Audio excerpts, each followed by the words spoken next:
कितने लोग हैं जो श्राद्ध करते हैं? आप कहेंगे श्राद्ध तो करते हुए श्राद्ध देखा तो है। करते हैं। अच्छी बात है। तो जो लोग श्राद्ध कर रहे हैं, मैं आपको भोजन करा दूं और आपको पानी ना पिलाऊं। जब कुल बने थे, जब कुल परंपरा, हमारे वैदिक एज की बात कर रहा हूं, तो उसके लिए देवता नियुक्त किए गए थे कि आप इस कुल की रक्षा करेंगे। आपके प्रश्न को थोड़ा सा पीछे ले जाऊंगा।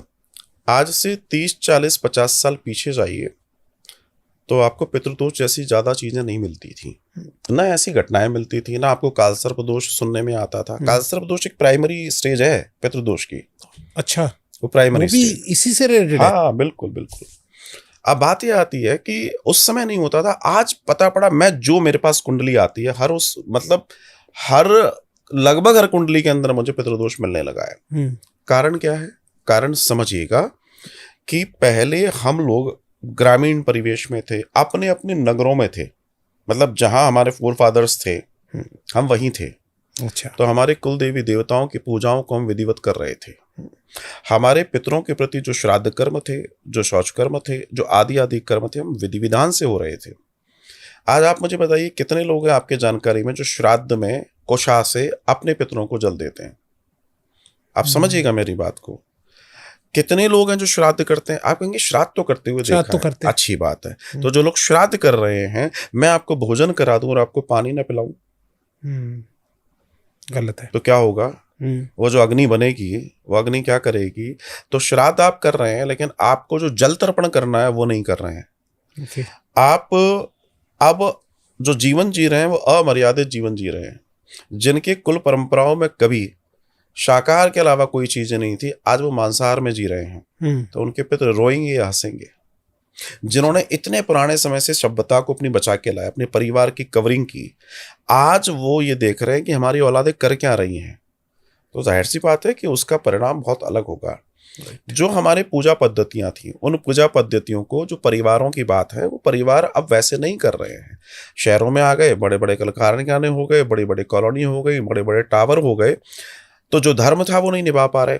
जैसे मान लीजिए पहली रोटी गाय की है, वो एक रोटी आपके घर की अनेक नेगेटिविटीज को बाहर कर देती है। अनेक, एक नहीं। लोग सोचते हैं ये रोटी है, रोटी नहीं है, वो यज्ञ है। क्योंकि गौ माता में 33 कोटि देवताओं का वास है। जब आप एक रोटी गौ माता को देते हैं तो 33 कोटि देवताओं को जा रही है, जिससे आपके बहुत सारी चीजें बैलेंस हो रही हैं। कितने लोग कर रहे हैं?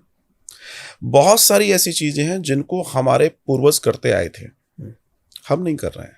अब मान लीजिए विवाह हो रहा है, हमारे कुल देवी देवताओं को हमें पूजना है।